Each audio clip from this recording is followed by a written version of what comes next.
Bonjour, bienvenue dans cette nouvelle vidéo. Aujourd'hui, nous allons faire la correction pour le groupe numéro 2 qui n'avait pas eu la correction de la fiche numéro 1 qui était celle-ci, donc la construction européenne de la guerre à la paix. Donc ne vous trompez pas si vous cherchez la vidéo pour la fiche en classe entière, ce sera l'autre vidéo qui sera sortie aujourd'hui. Donc n'hésitez pas à aller la voir, celle-ci elle concerne tout le monde. Celle-ci ne concerne que le groupe 2 auquel je m'adresse aujourd'hui. Si je ne me trompe pas, c'est bien le groupe 2, voilà, le groupe 2 qui n'avait pas fait la fiche. Alors, on va faire la correction. Alors moi, je n'ai qu'un stylo rouge aujourd'hui, un feutre rouge, donc vous n'écrivez pas en rouge, vous connaissez ma méthode. Le cours est en rouge, les exercices sont en bleu, donc vous écrivez bien en bleu. C'est juste que mon feutre bleu a décidé de rendre l'âme aujourd'hui, donc je ne vais pas pouvoir l'utiliser, mais c'est pas grave. Alors, pour la première question, quelle est la nature du document? Donc le document qui vous était proposé, c'était le document 1. Donc ici, je vais écrire question numéro 1. Hop. D'accord? Pour que vous arriviez à me suivre. Alors, la nature du document. Vous le savez, il y a plusieurs éléments que moi j'aime voir quand on sort une nature d'un document. Je veux l'auteur, si vous l'avez, la date, si vous l'avez, le thème, si vous l'avez. Et tous ces éléments vous permettent normalement de pouvoir, et puis bien sûr, bon, si jamais ça vient d'un récit, si ça, enfin voilà, etc., etc. Et donc ici, quels éléments vous avez? Déjà, on vous dit que c'est une déclaration. Donc déjà, c'est une déclaration. C'est le mot qui est le plus important. Déclaration, cela veut donc dire que c'est un texte qui est officiel. Voilà, je ne sais pas si c'est ce que vous avez dit derrière votre écran, mais en tout cas, vous avez la bonne réponse. C'est une déclaration officielle. Alors, pourquoi c'est important que ce soit une déclaration officielle et qu'est-ce qui le prouve encore plus? C'est que déjà, c'est une déclaration d'un ministre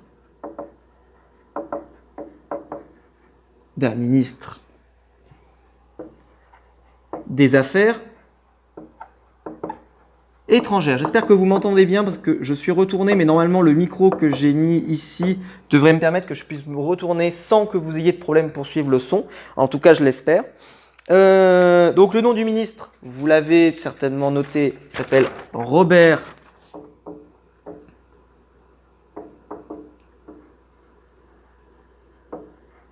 Schuman. Robert Schuman. On a la date, c'est le 9 mai 1950. Le 9 mai 1950. Et la thématique, alors j'ai presque envie de dire, vous pourriez récupérer le titre que j'ai mis pour le document, ça marchait très bien. Un texte fondateur pour la construction européenne, ça marchait parfaitement. Souvent les titres des documents vous aident beaucoup. Moi, je ne vais pas le remettre parce que bon, je trouve ça un peu dommage. Je voulais simplement vous mettre quelque chose le 9 mai pour créer une union en Europe. J'ai pas dit on va créer l'Union européenne parce que ça arrivera beaucoup plus tard. Mais par contre, ce qui est vraiment l'élément principal, c'est ça, d'accord? C'est le fait, excusez-moi, je suis en train d'écrire par-dessus. C'est le fait qu'il y ait une union en Europe, d'accord? Qu'il y ait une union sur certains thèmes, et c'est ce qu'on va voir juste après. Alors, question numéro 2. Pourquoi le rapprochement entre la France et l'Allemagne est-il indispensable? Alors ça, j'ai presque envie de dire que c'est presque de la culture G, vous n'auriez même pas dû avoir besoin du document qui vous est proposé. Pourquoi? Parce que c'est un des thèmes qu'on voit en troisième et on le voit aussi à l'école primaire, c'est un des événements les plus importants. Je voulais préciser en début de cours, c'est surtout parce que l'Allemagne et la France se faisaient la guerre.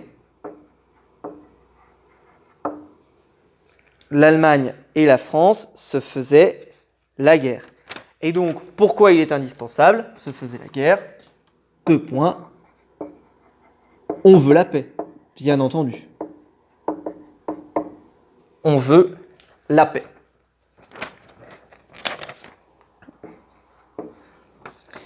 Question numéro 3. Souligner la phrase qui montre que ce rapprochement n'est qu'une première étape. Alors, je ne vais pas pouvoir le souligner, puisque là, si j'enlève la diapositive, ça va poser problème parce que sinon, vous n'allez pas voir en transparence. La phrase qu'il fallait souligner, donc je vous laisse le temps de la trouver dans le texte.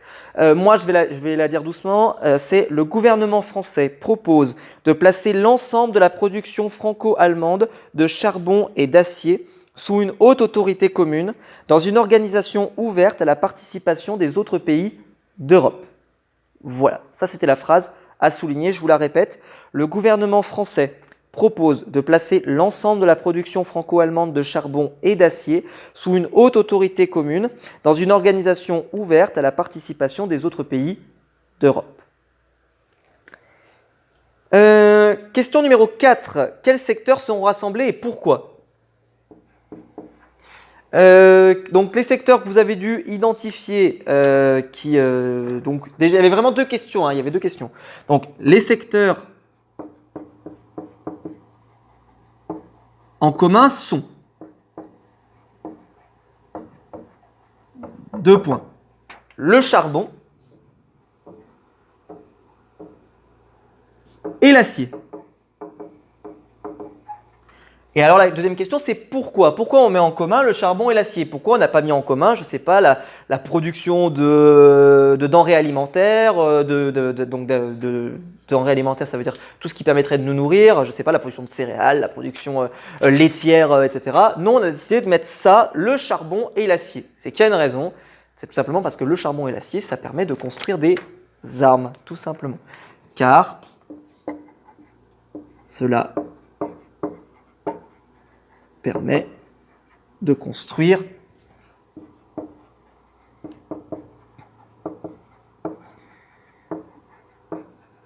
des armes, tout simplement.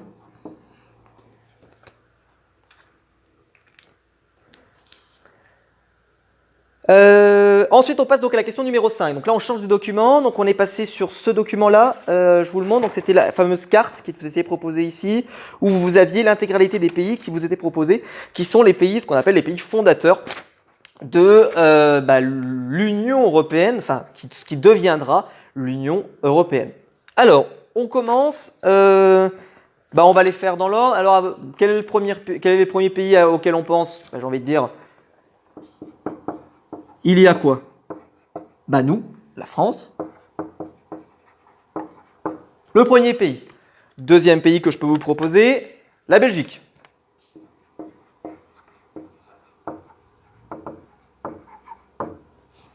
Ensuite, l'Italie. Puis ensuite, le Luxembourg. Le Luxembourg, c'était ce qui était écrit quand c'est écrit Lux. Alors c'est parce que c'est un très très petit pays, donc pour le placer sur une carte, c'est assez compliqué. Donc souvent, c'est abrégé Lux, L-U-X, pardon, mais c'est bien Luxembourg. Les Pays-Bas.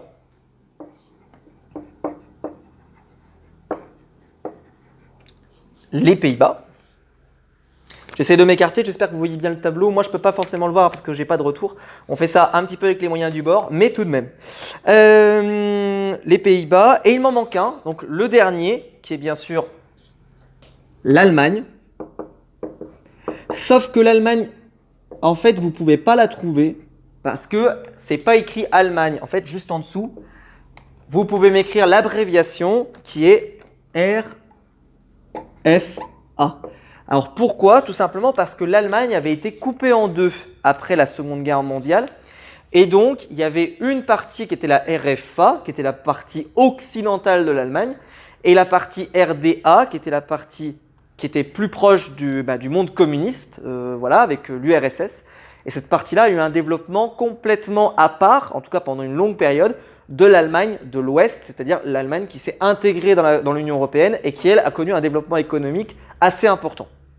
D'ailleurs, ce développement économique a été rattrapé depuis, mais pas en totalité. C'est-à-dire que la partie ouest de l'Allemagne est toujours plus productive, mais ils ont réussi quand même à réguler, je devrais dire, les disparités, en tout cas en partie. Pas en totalité, mais en partie. Et on pensait que ça serait pour eux un handicap, mais en fait ça a été plutôt une force pour eux parce que ils ont su utiliser cette nouvelle population quand ils se sont retrouvés ensemble pour vraiment marquer le fait que c'est un pays fort maintenant de l'Europe, l'Allemagne. Question numéro 6. Question numéro 6, qui sera la dernière question que nous ferons en correction. Après, nous nous retrouverons en cours pour faire la question 7. Entre quels pays la CEE se trouve? Alors, c'était la caricature. Vous avez vu, la CEE, c'était une femme qui était au milieu et il y avait deux personnages. Est-ce que vous avez réussi à les identifier? Je vous avais donné comme conseil mardi, que vous aviez qu'il fallait s'intéresser au logo. Ça allait vous aider. Donc,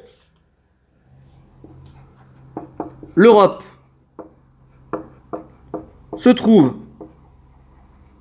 entre quoi et quoi? Eh bien, les États-Unis